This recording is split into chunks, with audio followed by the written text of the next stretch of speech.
अस्सलाम वालेकुम स्टूडेंट्स। आज हम मॉडर्न फिजिक्स का सेकंड टॉपिक स्टार्ट करने जा रहे हैं।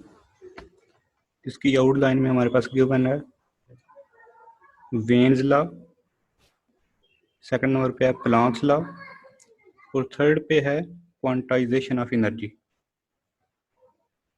फर्स्ट पे हमारे पास है वेन्स लॉ, जिसकी स्टेटमेंट हमारे पास गिवन है the wavelength lambda of the black body radiation is inversely proportional to temperature T। जो भी ब्लैक बॉडी रेडिएशन खारिज करती है, एमिट करती है, वो इन्वर्सली प्रोपोर्शनल होती हैं।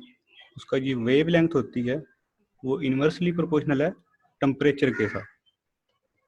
तो lambda is inversely proportional to t, और मैथमेटिकली हम लिख सकते हैं लैम्डा पीक वैल्यू जो है लैम्डा की is equal to b over t. B क्या है? B is the constant of proportionality called the Wien displacement constant. इसको हम वेन डिस्प्लेसमेंट कांस्टेंट कहते हैं, जिसकी वैल्यू है 2.9 multiply 10⁻³ metre kelvin. The inverse relation between the lambda and T can be shown in the graph of the energy density and the wavelength। अगर हम graph से ये देखें, ग्राफ हमें जो हम टेम्परेचर बढ़ा रहे हैं 3500 केल्विन है, फिर हमने 4000 केल्विन किया, 4500 किया। जो हम टेम्परेचर बढ़ा रहे हैं, टेम्परेचर जो है डायरेक्ट रिलेशन है उसका एनर्जी डेंसिटी के साथ, ये जो वाई एक्सिस पे है। जो टेम्परेचर बढ़ रहा है एनर्जी डेंसिटी भी बढ़ रही है, लेकिन जो टेम्परेचर बढ़ा रहे हैं उसकी वेव लेंथ जो है वो कम हो रही है। ये पे ग्राफ रिप्रेजेंट करता है inverse relation between the wave length and the temperature of the black body. Second जो है हमारा टॉपिक है वो है प्लैंक्स लॉ। 1900 में जर्मन फिजिक्स जिसका नाम Max Planck's suggested that emission of energy from matter is not continuous. जो भी रेडिएशन खारिज होती हैं, एमिट होती हैं, वो कंटिन्यूसली एमिट नहीं होती, but in discrete way in the form of energy packets called quanta और फोटॉन। जो कि एनर्जी पैकेट्स होते हैं, जिसको हम फोटॉन भी कहते हैं और क्वांटा भी कहते हैं। The energy of the photon is proportional to frequency. जो एनर्जी होती है फोटॉन की वो डायरेक्टली प्रोपोर्शनल होती है frequency. E is directly proportional to F और E is equal to H F. H जो है वो है प्लैंक्स कांस्टेंट, उसकी वैल्यू ये गिवन है 6.63 मल्टीप्लाई 10⁻34 जूल सेकंड। प्लैंक्स ने इसी लॉ की वजह से नोबेल प्राइज उसको दिया गया 1918 में, और discovery of photon, packet of energy जो उसने डिस्कवर किया फोटॉन, इस पे उसको नोबेल प्राइज दिया गया। The light energy consists of packets or tiny bundle of electromagnetic energy.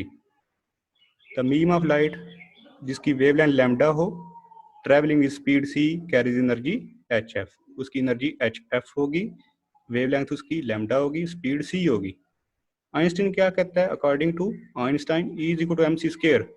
Mess energy equation जो है E is equal to mc square. This is equation number 1। According to Planck's, Planck's ने क्या कहा? Energy जो है वो डायरेक्टली प्रोपोर्शनल होती है फ्रीक्वेंसी के, और E is equal to H f. जब प्रोपोर्शनैलिटी हटाएंगे तो कांस्टेंट आएगा, Planck constant H। E is equal to H f. ये हमारे पास इक्वेशन नंबर 2 आ गई। कंपेयर कर लें दोनों इक्वेशन को, इक्वेशन नंबर 1 को और इक्वेशन नंबर 2 को।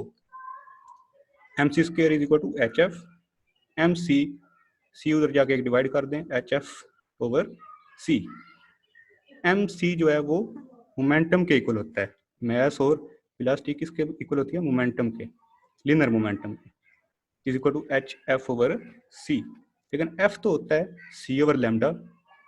एफ की वैल्यू पुट कर दें सी ओवर लैम्डा, जब पुट की तो ये बन गया p is equal to h c over lambda c. C से कैंसिल हो जाएगा, p is equal to h over c. ये क्या आ गया? मोमेंटम आ गया फोटॉन का। Energy and momentum of photon can be related.